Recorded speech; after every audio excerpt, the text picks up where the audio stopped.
कोई नबूवत का ऐलान करे या कोई नबूवत के झूठे मुद्दई को नबी माने तो शरीयत का यह कानून है कि उसकी गर्दन को तन से जुदा कर दिया। ये फैसला शरीयत का और ये फैसला रहमतुल लिल आलमीन का है।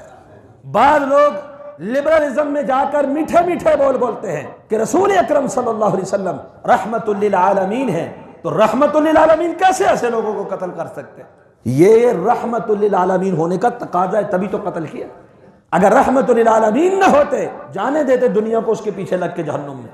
यही तो रहमत है। जब एक चोर चोरी करता है तो हाथ काटने का मकसद क्या है? अगर आप इस जाविये से देखें, एक इंसान है उसका हाथ काटा जाएगा, ये तो रहमतुल लिल आलमीन का तकाजा नहीं।